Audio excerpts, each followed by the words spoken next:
Hello दोस्तों, कैसे हैं आप सब लोग? दोस्तों, पासपोर्ट बनवाना वैसे तो बहुत ईज़ी काम है और ₹2000 से ज़्यादा भी आपका उसमें खर्चा नहीं आता। लेकिन पासपोर्ट में जब पुलिस वेरिफ़िकेशन होता है, तब ये खर्चा बहुत ज़्यादा बढ़ जाता है और जब पासपोर्ट वेरिफ़िकेशन की बात आती है, जब वो स्टेप आता है पासपोर्ट बनवाने में, तो एक इंसान के दिमाग में ये चीज़ आती है कि अब मुझे पुलिस के पास में जाना है या पुलिस घर पे आएगी वेरिफ़िकेशन करने, तो मुझे उसको कुछ खर्चा-पानी वग़ैरह देना पड़ेगा। और ये हकीकत है दोस्तों। आपने भी कभी पासपोर्ट बनाया होगा तो आपको ये सब चीज़ें पता होगी कि पुलिस जब वेरिफ़िकेशन करती है, तो पुलिस को कुछ खर्चा वग़ैरह देना होता है। क्यों? क्योंकि ताकि पुलिस आपकी रिपोर्ट अच्छी भेज सके, वरना पुलिस उसमें कोई ऑब्जेक्शन डाल देगी अगर आप उसको कुछ खर्चा-पानी वग़ैरह नहीं देते हैं तो।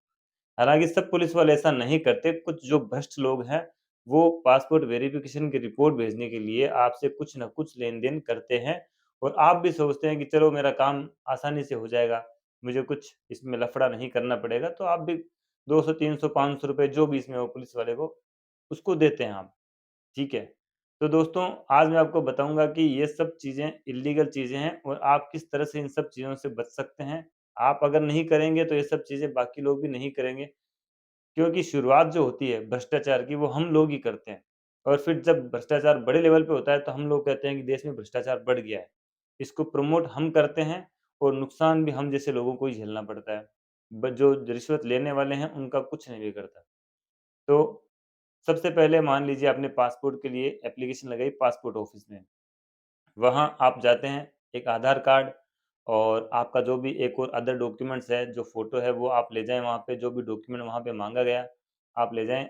आपका जो है फ़ॉर्म सबमिट किया जाएगा, फ़ॉर्म भरने के बाद में पासपोर्ट ऑफ़िस की तरफ से पुलिस स्टेशन में आपकी डिटेल जाती है और जो आपकी जो रेज़िडेंसी एरिया है, वहाँ का संबंधित जो भी पुलिस स्टेशन लगता है, वहाँ का एक कांस्टेबल या कोई भी पुलिस अधिकारी आपका जो है आपका पुलिस वेरिफ़िकेशन करने के लिए आता है। ठीक है, तो जब पुलिस वेरिफ़िकेशन करने की स्टेप आएगी, तो फिर पुलिस स्टेशन से आपको फ़ोन आएगा कि आपका वेरिफ़िकेशन करना है और आप फलाँ-फलाँ तारीख को घर पे रहिए। तो वहाँ पे आपका वेरिफ़िकेशन आकर किया जाएगा और आप अपने डॉक्यूमेंट्स को तैयार रखिए और उसके बाद में तय तारीख पर पुलिस अफ़सर आपके घर पे आता है। तो आपको उस वक़्त अपने डॉक्यूमेंट्स पूरे तैयार रखने हैं। उन डॉक्यूमेंट्स में जैसे आपका आधार कार्ड हुआ और आपका जो ड्राइविंग लाइसेंस अगर आपके पास है तो वो रखिए और राशन कार्ड आप अपने पास रखिए, जन आधार कार्ड अगर आपके पास है तो वो रखिए। ये सब चीज़ें हो गई आपके पास में और इसके अलावा एडिशनल जो भी डॉक्यूमेंट्स हैं आपके पास में ए से लेकर ज़ेड तक जितने भी डॉक्यूमेंट आपकी आइडेंटिटी को बताते हैं, चाहे इसमें मार्कशीट हो, अगर आप पढ़े-लिखे हैं या अगर और भी कोई डॉक्यूमेंट है तो वो अपने पास में रखिए। उसके अलावा आपको अपने पड़ोसियों के जो है शपथ पत्र भी अपने पास में रखने हैं और कैरेक्टर सर्टिफ़िकेट उनको कहते हैं, तो वो पड़ोसियों के वो भी आपको अपने पास में रखने हैं, उनकी फ़ोटो आप ले लीजिए। मान लीजिए वो नहीं है तो आप उनके आईडी पे साइन करवा के और कहीं से स्टेशनरी से एक कैरेक्टर सर्टिफ़िकेट मिलता है, वो भर के उनके साइन करवा के आप तैयार रखिए, ताकि जब पुलिस ऑफ़िसर आपकी वेरिफ़िकेशन करेगा तो आप उसको सबमिट कर सकते हैं। तो पुलिस अफ़सर जब आता है तो ये सब चीज़ें कलेक्ट करके आपकी रिपोर्ट बनाता है। वहाँ पे पुलिस वाला आपसे कुछ खर्चे के लिए पैसे माँगता है, आपसे रिश्वत माँगता है आपकी रिपोर्ट सही तरीके से भेजने के लिए, ठीक है? तो आपको दोस्तों वहाँ पे उनको पैसे नहीं देने, ज़्यादा से ज़्यादा क्या होगा? आपकी रिपोर्ट खराब कर देगा। हालाँकि ऐसा नहीं करेगा वो, क्योंकि वो जो आपकी पुलिस वेरिफ़िकेशन में रिपोर्ट लिखेगा, उसको वैलिड लिखना ज़रूरी है। आपको तो ये नहीं कह सकता ना कि आपके ऊपर क्रिमिनल मुकदमे चल रहे हैं, जब मुकदमे है ही नहीं, तो फिर आपके मुकदमे कैसे लिख सकता है? या फिर वो ये नहीं लिख सकता कि आप भारत के नागरिक ही नहीं हैं। तो इस तरह के वो इनवैलिड रीज़न लिख भी नहीं सकता, जैसे ही वो रीज़न लिखेगा, उसको भी आगे जवाब देने पड़ेंगे। तो वो मान लीजिए कांस्टेबल आपके घर पे आया, कांस्टेबल ने आपकी डॉक्यूमेंट वेरीफ़ाई किए और रिपोर्ट बना के वहाँ पुलिस स्टेशन में दे दी और पुलिस स्टेशन से आपको फ़ोन आएगा। वहाँ पे जो आला अधिकारी है, वो भी आपसे रिश्वत माँग सकते हैं, ताकि आपकी रिपोर्ट को सही तरीके से और अच्छी रिपोर्ट आपकी भेजी जाए कि आपका जो है कैरेक्टर वो बिल्कुल सही है, पुलिस में आपका इस तरह का कोई मुकदमा नहीं चल रहा है।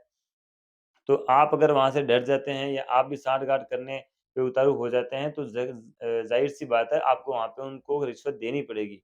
लेकिन इस तरह की रिश्वत देने से हमेशा बचें। एक बार आप रिश्वत देंगे तो जब भी आपका दोबारा काम पड़ेगा पुलिस स्टेशन में, तो आपसे पुलिस वाला रिश्वत लेगा ही लेगा, क्योंकि आपने ही तो पहले शुरुआत की थी रिश्वत देने की। तो जब आपका पूरा रिकॉर्ड पुलिस अफ़सर के पास भेज दिया जाता है, तो फिर वहाँ से वो रिकॉर्ड एसपी के पास चला जाता है तो एसपी साहब के पास के बाद में आपका जो रिकॉर्ड है, वो पासपोर्ट ऑफिस में भेज दिया जाता है और उसके 15 दिनों के बाद में आपका पासपोर्ट बन के घर पे आ जाता है। लेकिन अगर दोस्तों, जिस पुलिस वाले ने आपकी रिपोर्ट में आपके जो पुलिस वेरिफ़िकेशन है, उसमें अगर कोई ऐसी बात लिख दी है, तो उसमें आपको घबराने की आवश्यकता नहीं है। आपको अगर पासपोर्ट ऑफ़िस से फ़ोन आएगा, तो आप पासपोर्ट ऑफ़िस जाइए और जो भी इसमें कमी रह गई है, उसको आप जाके पूरा कर सकते हैं। अगर कोई भी पुलिस वाला आपसे रिश्वत माँगता है, पासपोर्ट वेरिफ़िकेशन में पुलिस वेरिफ़िकेशन के लिए, तो आप उसके खिलाफ में आईपीसी के सेक्शन 166 और 166 ए में मुकदमा दर्ज दर्ज करवा सकते हैं या फिर आप करप्शन एक्ट की धारा 7 के अंदर उसके खिलाफ में मुकदमा दर्ज करवा सकते हैं दोस्तों। तो दोस्तों, जब भी इस तरह का मामला आपके साथ में हो, तो आप अपनी सुविधा को न देखिए, आप ये देखिए कि आप अगर किसी को रिश्वत देंगे, तो आपके एक जने की रिश्वत देने से वो आगे कितने लोगों से और रिश्वत ले सकता है। और ये आपकी भी एक हैबिट पड़ जाएगी कि अपने काम को जल्दी और आसानी से करवाने के लिए आप रिश्वत देते जाएँगे। लेकिन कभी आप ऐसा मामला भी हो सकता है कि आप रिश्वत देने देंगे, लेकिन आप भी उसमें फँस सकते हैं। तो दोस्तों, सतर्क रहिए, सुरक्षित रहिए और ऐसे कानूनी वीडियोज़ को जानने के लिए हमारे चैनल को सब्सक्राइब ज़रूर करें दोस्तों।